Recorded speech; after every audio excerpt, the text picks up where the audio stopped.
Science Cast, uma conversa com ciência. Olá, bem-vindo ao Science Cast, um podcast, uma conversa com ciência e com uma cientista. Hoje é a Susana Loureiro. Eu sou o Vasco Matos Trigo, sou jornalista e tenho todo o prazer em receber a Susana Loureiro.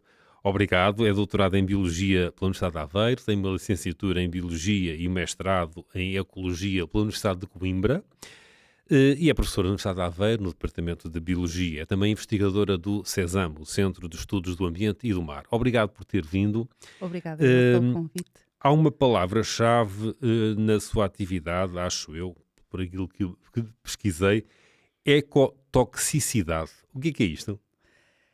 É uma palavra difícil para a maioria das pessoas, mas pode ser facilmente traduzida em toxicologia ambiental. Sim. Enquanto a toxicologia ambiental lida com todos os aspectos dos efeitos, geralmente negativos, das substâncias químicas que existem no ambiente para o homem e para todos os seres vivos que existem no ambiente, a ecotoxicologia foca-se apenas nos organismos que existem no ambiente e exclui o homem. Portanto, há produtos portanto, que são prejudiciais para outros organismos? Sim. E de onde é que vêm esses produtos maus, digamos assim? Vêm de nós. Ou seja, é a atividade humana? É a atividade humana, a atividade antropogénica que gera muitas substâncias químicas em níveis que são nefastos a muitos organismos. Claro, mesmo não sendo nefastos para nós, é isso? Geralmente nós incluímos nos habitantes dos ecossistemas, não é? E tanto são para nós como são para os outros organismos. E se nós virmos que evolutivamente os genes têm tendência a conservarem-se dentro das espécies, ou seja, as espécies evoluem e em termos de evolução tem-se vindo a verificar uma manutenção, digamos assim, de certos genes, mesmo em diferentes espécies. Nós partilhamos muitos genes com muitas espécies que nos são muito diferentes. E por isso, muitas das vezes, aquilo que nos afeta a nós, afeta também os outros organismos e vice-versa. A ideia de estudar isto é para quê? Para prevenir ou para tratar as consequências más? Deveria ser para prevenir. Ou seja, nós, na ecotoxicologia, que é uma das partes que dá informação à avaliação de risco ambiental, temos duas componentes, temos uma a priori e uma a posteriori. Ou seja, a priori devia ser para prevenir. Pois. Ou seja, deveria ser para avaliar, para não deixar acontecer efeitos negativos no ambiente. A posteriori já é uma componente de monitorização, já é para ver os males que já estão feitos. Acredita que é possível eliminar enfim, a sociedade evolui como evolui, a economia, a indústria, tudo isso. Como é que se vai lidar com isso? Não é mais só a posteriori? É eficaz? Não estou a falar teoricamente, estou a falar se é possível. Efetivamente. Sim. Eu acho que é possível. É uma dos intuitos da União Europeia, é a tal poluição zero. Ou seja, chegarmos em 2030 e 2050 a uma poluição zero. Era bom, era bom. Era bom, mas está difícil. Está difícil. Há já muita investigação, porque a inovação tem que ser feita com muita investigação para, por exemplo, gerar novos plásticos. Novos plásticos muito diferentes daqueles que nós hoje utilizamos. Aquilo que nós chamamos os bio-based plastics, ou seja, que são baseados numa componente biológica, geralmente de carbono, e que ajuda a fazer um plástico muito semelhante àqueles que nós utilizamos, mas que são geralmente biodegradáveis ou que são mais rapidamente degradáveis ou que não contêm na sua constituição algumas substâncias químicas que vão saindo e nos vão prejudicando também, porque não é só o plástico em si, Sim. é também aquilo que o plástico liberta. Há muitos anos atrás era muito conhecido o bisfenol A e havia muitos materiais plásticos que tinham na etiqueta livre de bisfenol A. E isso era algo que se começou a verificar que acabava por ser aquilo que nós chamamos de lixiviado do plástico. e que causava disrupção endócrina, ou seja, tudo o que sejam as nossas componentes hormonais no nosso organismo poderiam ser alteradas por causa do bisfenol A. E nós não nos podemos esquecer que quem usava mais plástico e usa durante uma certa altura da sua vida são as crianças, os bebés, ao beberem por biberons, por exemplo. Sim. E isso era algo muito, muito preocupante e que atualmente já está fora do contexto comerciável, ou seja, já não há plásticos com estes bisfenóis A. Há agora os alternativos a estes bisfenóis para ver se fazem a mesma função, mas não são tão nefastos. Uhum. Pois, por exemplo, na altura começou-se, nomeadamente em Portugal e não só, a cobrar pelos sacos de plástico, Sim. por exemplo, não é? Sim. Isso é uma tentativa de evitar o recurso a sacos de plástico. Sim. Mas não há a diferença entre se o plástico for o tal biodegradável, porque há empresas, há lojas que têm esses sacos, mas paga-se na mesma, então... Alguns não se paga. Não? Em algumas superfícies comerciais não se pagam. Eu não vou fazer aqui... Sim, não vamos não vamos fazer propaganda, mas há superfícies comerciais que têm sacos biodegradáveis e que, se nós os mantivermos em nossa casa, vamos ver o quão biodegradáveis eles são. Sim. Ou seja, e com a umidade do ambiente normal, passado alguns meses, nós pegamos no saco e ele desfaz-se. Certo. Ou seja, começa-se a fragmentar. E esses fragmentos já não são nocivos? São. Ou seja, estamos a ir do macroplástico para o microplástico. Que é um grande problema também, não é? Exatamente. Mas muitas vezes estes plásticos têm a tendência para se degradarem muito mais facilmente e são muito mais facilmente degradáveis por componentes biológicas, por fungos, por bactérias que não são nocivas, são benéficas e que acabam por reincorporar este carbono que existe nestes plásticos nos ambientes onde estão e circularizá-los. Exato, eu estava a pensar nesse termo, por cimentar aqui uma circularidade. Sim, exatamente, não é? Esse é o objetivo maioritário de muitos destes plásticos que são utilizáveis e reutilizáveis ou que são recirculáveis, ou seja, que depois voltam à origem. Muito bem. E pelo que falámos aqui já de doenças, de malefícios para a saúde, é uma atividade então que está também em paralelo ou de braço dado com a medicina. Sim, com a parte da toxicologia humana. Sim. Ou seja, a toxicologia é uma ciência bastante antiga. A ecotoxicologia vem do final da década de 60 do século passado. E a toxicologia vai beber a muitas áreas diversas. Pode-se chamar uma multidisciplina, que vai beber à química, vai beber à farmacologia, à física, e a ecotoxicologia aborda tudo isto e ainda lhe inclui a ecotoxicologia. Ou seja, nós conseguimos verificar todo o tipo de atividades que uma substância química induz num organismo, quer a nível individual, quer a nível celular, molecular, e podemos tratar um químico nocivo como um químico benéfico. Ou seja, nós conseguimos fazer os estudos de forma a ver onde é que ele vai atuar e que efeitos é que vai fazer. Sejam eles benéficos, um medicamento, não é? Sim. Ou sejam eles maléficos, no caso de um pesticida ou de algo que não é suposto estar em contacto connosco. Susana, da sua atividade como professora, os alunos estão sensibilizados? Enfim, se já estão a estudar biologia, em princípio já há uma sensibilidade. Mas nós também sabemos que há muitos estudantes universitários que vão para aquele curso porque calhou, não é? Sim. Pronto. Qual é que é a sua percepção dos alunos que lhes chegam? Qual é a sensibilidade que eles já têm, de facto, para estes problemas da ecotoxicidade? Depende muito. Atualmente nós temos uma grande diversidade de estudantes. Depende também muito de ano para ano, mas há sempre um grupo. Sim, Há mais sempre ativistas, entre aspas. Eles não são bem ativistas, são ativos. Certo. Eu gosto mais de lhes chamar ativos do que ativistas. Eles são ativos, são proativos, conseguem ter interesse por este tipo de questões. Há depois os outros grupos que não têm interesse, mas Claro. isso é a nossa sociedade, Sim, sim, é um reflexo, não é, da nossa sociedade. E quando eles se apercebem do que é que está por trás da ecotoxicologia, começam-se a questionar e começam a ganhar interesse.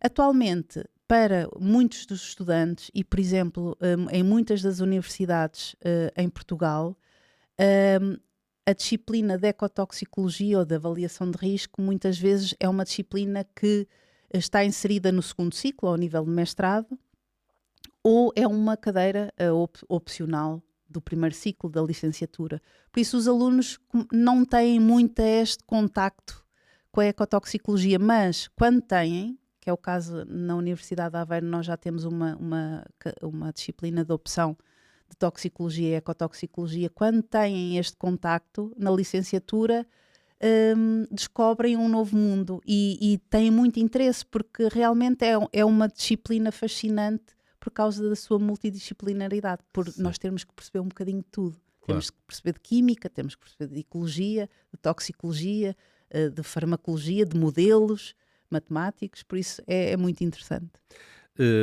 Voltando aqui, falou agora dos produtos, há pouco, dos produtos farmacêuticos, de medicamentos.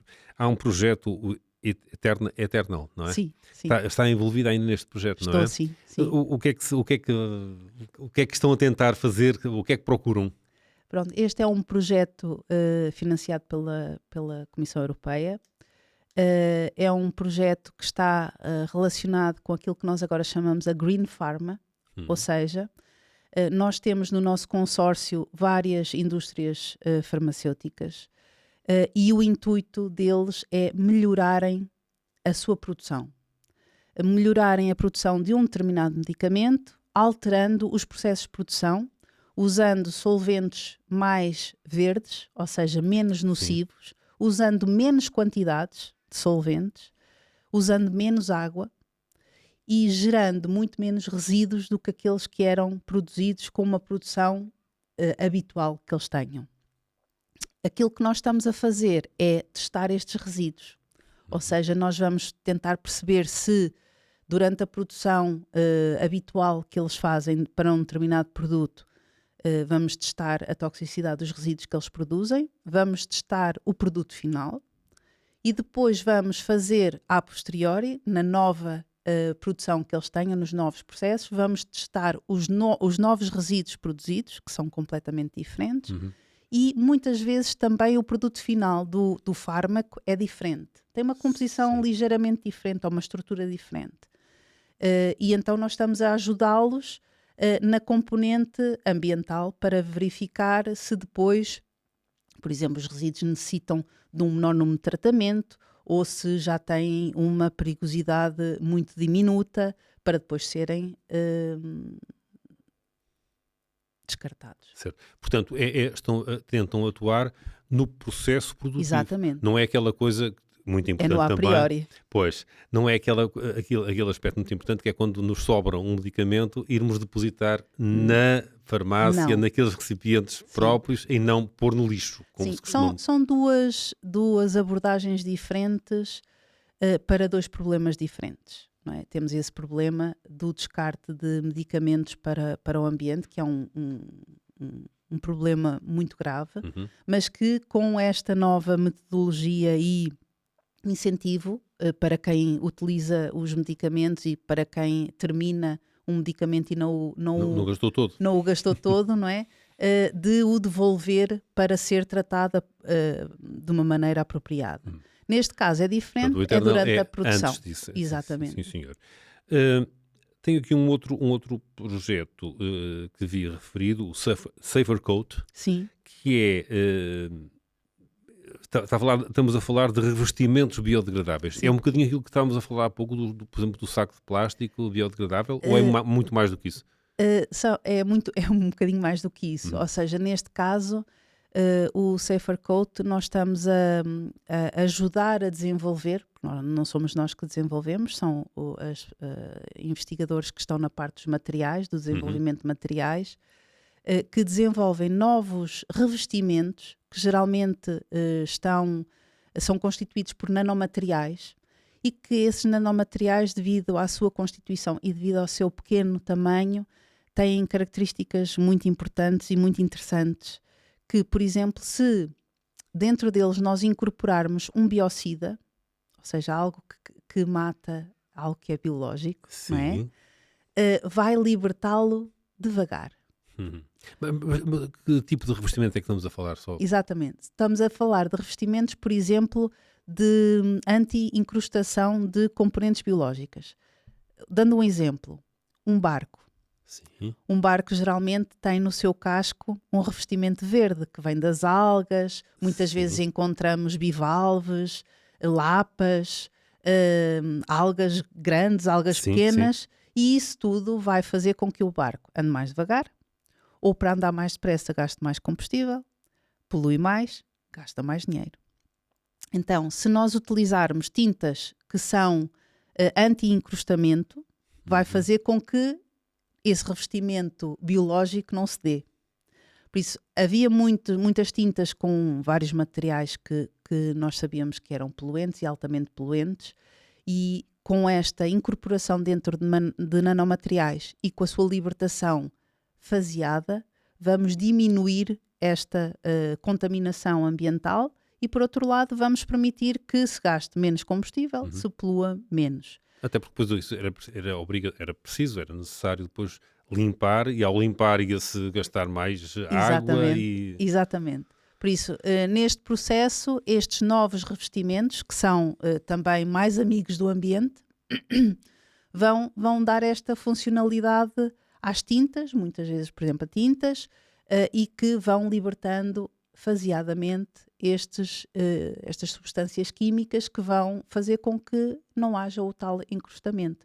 Também há outros revestimentos que são anticorrosivos, ou que, por exemplo, nos dão a indicação de corrosão quando há uma alteração da estrutura e automaticamente eles libertam uma substância química que tem uma cor.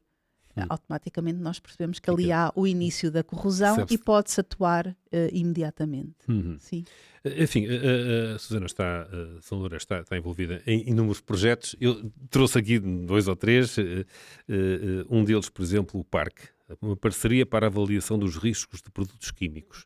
Já estivemos a falar disso, portanto, isto não são assuntos estanques completamente, não é? Este aqui é focado mesmo em quê? Este parque é um projeto especial porque, devido à sua duração, que são de 7 anos, geralmente os projetos europeus são de 3 ou 4 anos. Este é maior, é uma parceria que tem 200 parceiros. É uma coisa enorme. Europeus, sim. E o intuito é nós desenvolvermos uma avaliação de risco nova, que é aquilo que nós chamamos uma Next Generation Risk Assessment. E incorporarmos nela vários componentes que vão aprimorar esta avaliação de risco ambiental e humano, porque aqui o parque junta as duas componentes, a ambiental e a humana. E, por exemplo, na parte da avaliação de risco, estamos a incorporar também a paisagem nesta avaliação de risco. Estamos a fazer uma avaliação de risco num campo agrícola, vamos fazer do campo agrícola, vamos fazer de todas as componentes aquáticas, rios, lagos que hajam à volta, vamos integrar a paisagem como um todo. Esta é uma das componentes da nova avaliação de risco ambiental que estamos a desenvolver. Depois também novas metodologias, tentar não usar vertebrados nos nossos estudos, ou seja, peixes e roedores que muitas vezes são utilizados em toxicologia, especialmente em toxicologia humana, deixar de os usar, mas utilizar outras ferramentas que nos deem a mesma informação ou uma informação semelhante. Por isso estamos a trabalhar todos em conjunto de uma forma a fornecer a várias entidades governamentais, nomeadamente a Agência Química Europeia, a Agência de Proteção Ambiental, todas as ferramentas para melhorar e para estreitar um bocadinho esta avaliação de risco. Qual é a necessidade ou a vantagem de ter tantos parceiros? É porque cada um está a analisar aspectos diferentes? Ou é o mesmo aspecto, mas para poder ser comparado? Não há o risco de estarem a fazer vários a mesma coisa? Não, é muito bem controlado, ou seja, esta é uma parceria, não é um projeto, é uma parceria que tem financiamento e depois, dentro de cada work package do projeto, nós podemos concorrer em grupo a projetos pequenos. Uhum. E esses projetos pequenos são aprovados por uma comissão que tem acesso a todos os projetos que estão a ser gerados. Por isso não há repetições. Garante. Exatamente, não há repetições.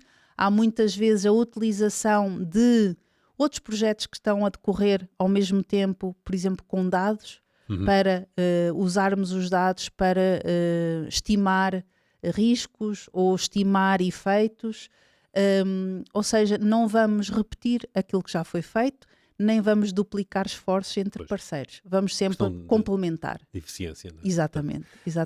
Esta é uma situação em que os cientistas investigam, mas também influenciam, ou podem vir a influenciar, as decisões políticas, porque daí pode sair um regulamento, por exemplo, não é? Exatamente. Portanto, investigar não é só produzir conhecimento, é produzir conhecimento que pode ser útil, por exemplo, para os decisores políticos. Exatamente, exatamente. Isso é um dos grandes objetivos e é talvez o objetivo mais difícil e que nos estimula mais a ir mais além na nossa investigação. É difícil porquê? Porque nós não falamos a mesma linguagem, não é? Isto é difícil a comunicação, difícil a extrapolação, para convertermos algo que nós observamos nas nossas investigações, no laboratório, no campo, e depois transpor para a legislação.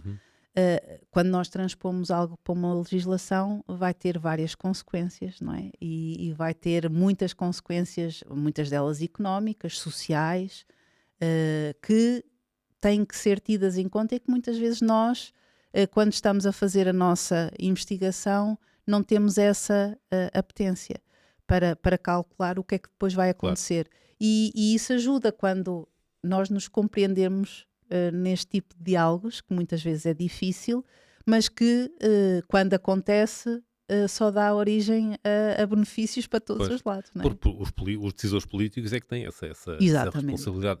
Só que eles muitas vezes são leigos na matéria, não é? Sim, porque têm as suas outras competências que nós não temos. Claro. Não é? Mas muitas vezes o que falta é a abertura para ouvir. Agora falta muito tempo, não é, para tudo, e falta muito tempo para ouvir, para nós explicarmos, para explicarmos de uma forma. Nós, cientistas, temos muitas vezes a dificuldade de explicarmos aquilo que nós fazemos para que as outras pessoas que não são da área compreendam. Pois. Há pouco estávamos a falar dos estudantes. É algo que nós, muitas vezes, lhes tentamos incutir. Assim, expliquem em casa, expliquem aos vossos irmãos mais novos, mas expliquem aos vossos avós. Exatamente. E expliquem aos vossos pais. 3 gerações completamente diferentes. Para as 3 vocês vão ter que falar de maneira diferente. Claro. As 3 vão ter literacias diferentes. Por isso, tudo isto implica nós conseguirmos ter alguma capacidade para também passarmos a mensagem de uma forma correta. Sim. E o cientista, quando fala para um leigo, não está a falar necessariamente para um analfabeto. Exatamente. Não é diferente. Ser leigo não significa analfabeto. Por exemplo, explicar a um catedrático de letras aquilo que nós fazemos é muito difícil. É porque ele é leigo na vossa matéria. Não é? A mesma coisa que ao contrário. É exatamente a mesma coisa. Por isso, ter estas competências, que é algo que nós investimos muito atualmente, é dar competências aos estudantes para também conseguirem fazer esta transposição para outras pessoas que têm interesse nestes assuntos e que... Às vezes é despertar o interesse até, não é? Sim. Na influência na decisão política, há um outro projeto também, o REACH, the Water Framework Directive, não é? É uma diretiva para a água? Estiveram envolvidos nisso, não foi? Não. Não? Qualquer coisa que... Apareceu-me este... O REACH um regulamento Certo. para a comercialização e autorização de substâncias químicas. Sim. Ou seja, em 2007 foi posto em vigor na União Europeia esta legislação que faz com que todas as indústrias que produzam uma substância química tenham que fazer um dossiê onde vão incluir todas as informações físicas, químicas, ecotoxicológicas e toxicológicas da sua substância química para ela ser autorizada a ser comercializada. Portanto, na produção desse documento, lá estiveram os cientistas, não é? Lá estão os cientistas, embora seja algo que nós ainda lutamos um bocadinho, porque para fazer estes dossiês muitas vezes querem que sejam entidades que têm algumas estruturas e implementadas nos seus procedimentos. Uhum. E as universidades, que são quem mais bem faz este tipo de abordagens, não têm estas implementações de vários padrões da ISO para boas práticas, ou que são regulamentos que são muitas vezes exigidos. Mas também já percebemos que muitas vezes tanto a indústria como a ECA, que é a Agência Química Europeia, e que é ela que regula pelo REACH, também muitas vezes prefere ter quem faz bem Sim. e regularmente do que alguém que cumpre estes propósitos, mas que não faz com tanta regularidade. Uhum. Porque o facto de, por exemplo, nós termos 20 anos de experiência a fazer um tipo de teste em laboratório, acho que nos dá toda a credibilidade para fazer estas avaliações. E temos ajudado várias empresas com este tipo de procedimentos, primeiro para lhes dar uma primeira abordagem sobre a perigosidade das substâncias que produzem e afinarem muitas vezes a parte da produção para que não seja assim tão perigoso, ou que diminua ao máximo a perigosidade destas substâncias químicas. Sim. Tinha aqui uma outra referência, espero que não me tenha enganado. Fora Advice, ligação às florestas. Sim. Esse é verdade. Esse é verdade, sim. O outro também era também verdade. É verdade, mas não é realmente um projeto. Um projeto, não é? Sim. É um envolvimento, lá está, para a parte da regulamentação da comercialização das substâncias químicas. Esse projeto é novo, é muito recente, começou há pouco tempo. Eu tenho... O que é que quer? Vou fazer uma pergunta, os cientistas às vezes não gostam desta pergunta. Para que é que isso serve? Serve exatamente para fazer aquilo que nós estávamos aqui a falar há pouco, para transpor o conhecimento gerado ao nível da ciência para os decisores, para os gestores florestais, para os legisladores, ou seja, para ajudar esta componente florestal a avançar, a melhorar de uma forma sustentável, que é isso que nós queremos. E este consórcio europeu, que na Universidade de Aveiro não é coordenado por mim, é coordenado por uma colega do Departamento de Ambiente e Ordenamento, é para isso, ou seja, para transpor informação, para criar grupos de discussão, para implementar decisões que são e que vão beneficiar o setor florestal de uma forma sustentável, ou seja, de uma forma que não haja dano ambiental, não haja dano social, não haja dano económico, e que tudo avance de uma forma sustentável, coesa e sem qualquer tipo de problema. E enfrentando estes problemas que estamos agora com as alterações globais, que criam graves problemas aos solos, nomeadamente este desequilíbrio de enxurradas e seca. Tem aqui mais dois temas, vamos ver se temos tempo ainda para temos, porque eles são relacionados. Um é a circularidade ambiental, a agricultura, a gestão de resíduos e os insetos. Como é que se faz esta circularidade com estes três elementos? Esse é um dos projetos mais cativantes, não é um projeto, é as áreas mais Uma área. cativantes que nós estamos a trabalhar desde os últimos 5 anos, mais ou menos.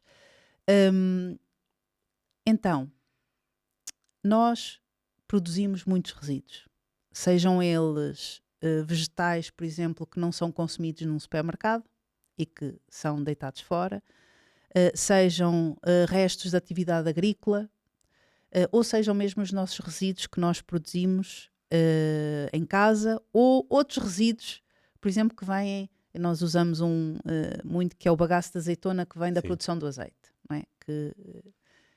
Que causa alguns problemas porque precisa de ser tratado. E depois temos os insetos.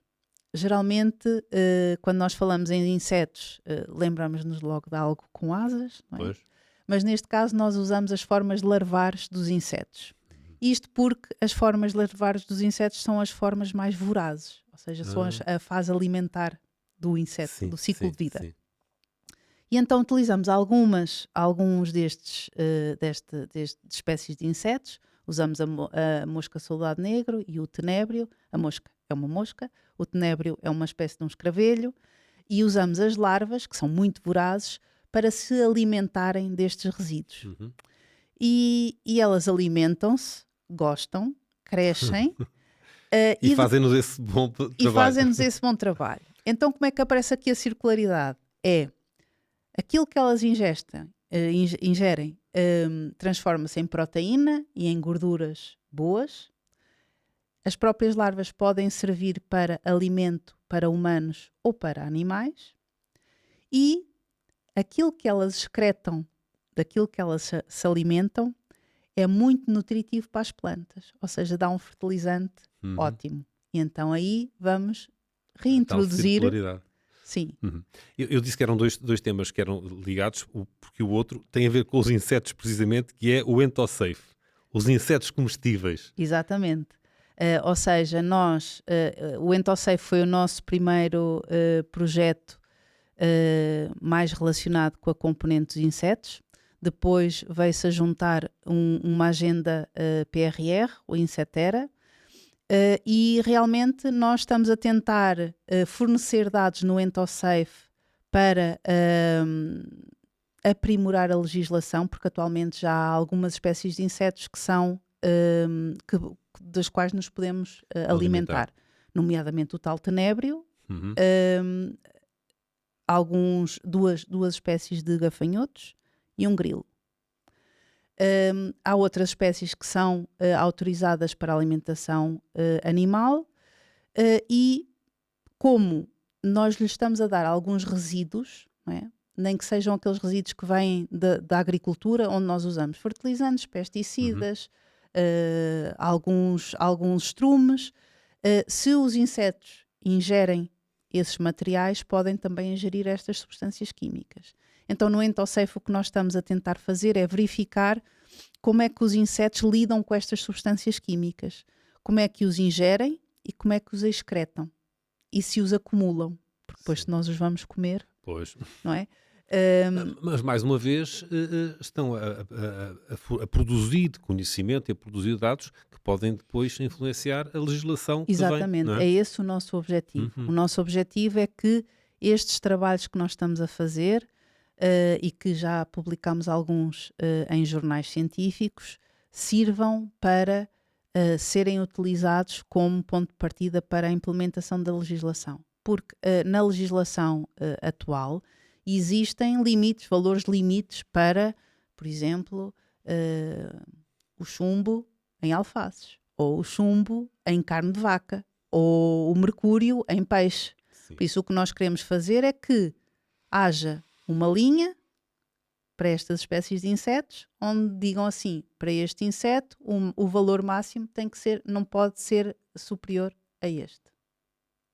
E vai, portanto, prevê-se que vai haver essa indústria de produção de insetos para alimentação? Não se prevê que vá haver, ela já existe. Já existe. Nós em Portugal temos uma empresa, temos várias empresas produtoras de insetos, Mas não se encontra à venda nos supermercados ainda. Encontra, é só procurar. Ai, vou ter que procurar ainda. É só procurar. A Sim. Susana costuma comer? Como? Sim. Sim, nós até temos uma prática bastante comum no nosso laboratório, quando vai lá alguém de visita e que nós fazemos uma visita ao laboratório e depois explicamos quais são os projetos em que estamos envolvidos, vamos sempre buscar um snackzinho Muito bem. de inseto para as pessoas também começarem a perceber-se. Mas os insetos são mesmo só para snackzinhos ou vêm Não. substituir, Vem. sei lá, a carne de vaca, por exemplo? Neste caso, maioritariamente estão a ser transformados em farinha, que, por exemplo, dá para substituir a farinha de trigo ou a farinha de milho no pão. Também há muitas barritas proteicas que já têm. Sim, sim. Mas isto não é nada novo, não é? Para nós é novo. Para nós é novo, mas Na já na Ásia, Bíblia se fala, sim, não é? sim. Pronto. E até há alguns anos apareceu, só que as pessoas não notavam muito porque não liam os rótulos, não é? Então Pois. havia uma cerveja que tinha uma cor assim alaranjada porque tinha um extrato de cochonilha, de uma espécie de Sim, cochonilha, sim, sim. e que lhe dava aquela coloração. Nunca ninguém se importou de beber porque havia um cochonilha, mas não sabiam o que era também. Mas não pode haver aí uma barreira, digamos assim, cultural, digamos, Sim, que exige, se calhar, exige mais conversas deste tipo, não é? Para explicar... Sim, porque a farinha de inseto incorporada em pão não dá ao pão qualquer outro sabor que não aquele normal que nós geralmente temos do pão. Ou as barritas de cereais, também não. Há a massa feita com farinha de inseto. Essa massa não sabe a mais nada a não ser a massa. Pois. A massa que nós conhecemos. Sim.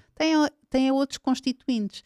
Eu acho que desde que as pessoas tenham confiança e que haja esta legislação que apoia esta nova indústria, e que é para isso que eles estão a trabalhar e nós também, e que dê segurança às pessoas, eu acho que brevemente vamos conseguir implementar de melhor forma. Nós também temos, pelo menos lá em Aveiro, temos feito algum trabalho ao nível das escolas, porque muitas vezes pedem-nos para nós irmos às escolas falarmos sobre as temáticas que nós estamos a desenvolver, e nós juntamos sempre a ecotoxicologia com esta temática, porque é o que nós fazemos, ou seja, nós aplicamos ferramentas que conhecemos da ecotoxicologia para perceber como é que os insetos incorporam substâncias químicas, ou o que é que eles excretam, ou quanto tempo é que eles demoram a excretar aquela substância química. E depois fazemos aquilo que nos compete, que é tentar chegar a estes estudantes que ainda estão no secundário, ou na primária, que também já aconteceu, ou no segundo ciclo, a experimentarem.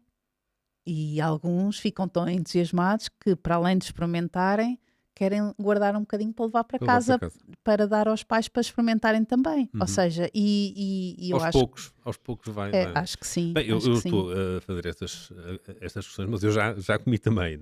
No pavilhão de conhecimento, em Lisboa, houve uma sessão em que havia lá também alguém a propor essa experiência e não estou aqui, não me aconteceu nada de mal.